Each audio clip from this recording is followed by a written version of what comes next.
Hey everyone, so let's talk about baby beta care requirements. They are a bit different from full grown beta care requirements. That's just hard to say. So let's talk about how they are different. So you can see mine is a baby boy here, and he is pretty small. They are $2.99 for male or female at Petco, US, that is. And they have some that were half his size, if even half his size, so they can be super duper tiny. So because of that, they're gonna have different care requirements than a full grown adult beta will have. First one is the tank size.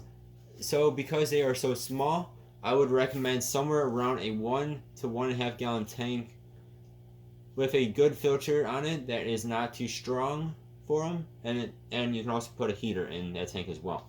So what I have here is Aqueon Cube from Petco as well. It actually has the LEDs are down here, so this one does have lights on it, which is really cool. So I would recommend something like this, and then buy a nano filter like I have on here as well. I'll tell you guys what I have on here near the end of the video here. Yeah, so tank size, I would not recommend a 5 gallon tank for a baby beta. They're just going to get lost, basically. They're not going to be able to find their food. They're going to get stressed out, and then you'll have either a sick or dead baby beta on your hands. This is one time I would recommend a small tank for a beta. Next thing is food requirements, because again, they are small. Their food should be small as well. So I'm going to show you two different examples here. This is normal beta food size, and you can see how much. Yep, that's on the ground. How big this is. I've had full-grown betas that could not eat this food because it's too big, let alone someone his size. So what I would recommend is using this new Light Spectrum as well, just like that beta food was. This is new Light Spectrum Grow. A bottle of this from where I buy it from is $11. This bottle will last you until the expiration date. I mean, I've had this for quite some months now, and it's still like hardly even dented. And I use this stuff with all of my fish actually. New Life Spectrum is probably the best, I would argue, the best fish food you can buy, fish food brand you can buy. And then I'm going to show you how small this is. You can see this is super duper tiny. And here is the adult size beta food again. Again, this is New Life Spectrum. So food size, get baby food for them. There's other brands, of course. Pretty much every brand of fish food has has baby fish food. Maybe not necessarily beta baby fish food, but they do have baby fish food. And pretty much any brand you get, and you can see the size difference there. So definitely get a smaller fish food for your baby beta. Because again, if the fish food is too big, they're not going to be able to eat it, and that, of course, is not good. And then one more thing that's going to be different is going to be what they can be kept with. So if you have a big enough tank with an adult beta, you can theoretically, speaking at least, keep other fish in with your beta. So you have a 10-gallon tank and an adult beta. You could keep maybe some guppies if your beta doesn't try to kill them. Maybe some platies if your beta doesn't try to kill them. Another docile fish, or maybe even semi-aggressive fish, depending on what your beta is. But again, because baby betas are so small, other fish might pick on them. And because your tank is so small, you can't really put in other fish in with them. What you can put in with them would be like nearite snails or mystery snails. Maybe ghost shrimp if the ghost shrimp isn't too big.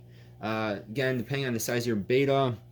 Ghost shrimp usually will not hunt fish unless the fish is sick or dying already. But if they did get the opportunity to eat said beta, or if the ghost shrimp is not getting enough food, and they find the opportunity to eat or catch your baby beta, again, especially if the baby beta is super duper tiny, they might. I'm not saying they will, but they might.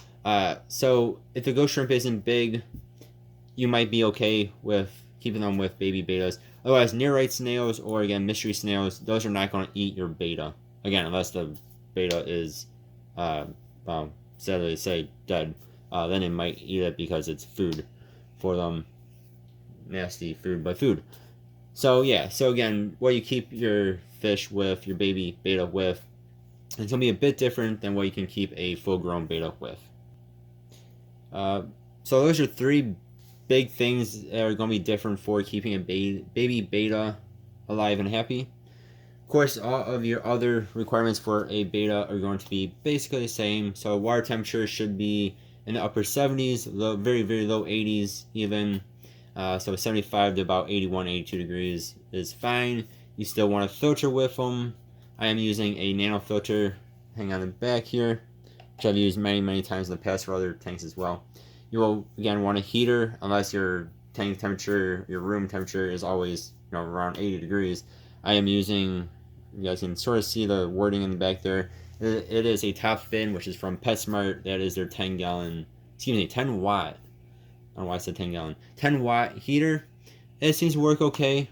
Again, with any heater, just make sure it's not malfunctioning.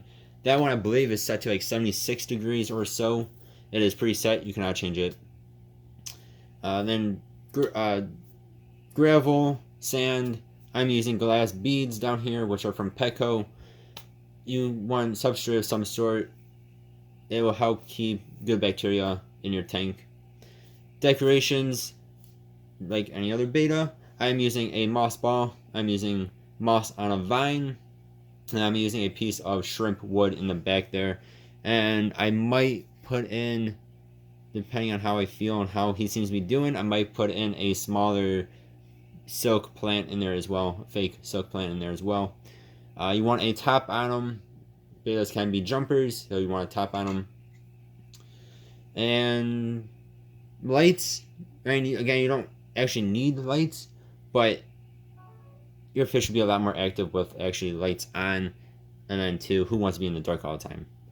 This is, again, Aqueon tank that has lights built into the bottom there. Now, like any other betta, you want to make sure you're keeping up on your tank maintenance. As I always say, I recommend using Prime for your water conditioner. And if you want to use biological booster bacteria, live bacteria, I would recommend using Tetra Safe Start. That's what I used in this tank to set it up, and it's what I use in all my tanks to set them up as well. I'm not sponsored by anybody, by the way, but hey, if you want to sponsor me, let me know. If you guys can think of anything else, anything that I missed, leave a comment below. As always, I thank you guys very much for watching, and I'll see you guys in the next video. I really do appreciate you all. See you guys next time. Have a good one. Goodbye.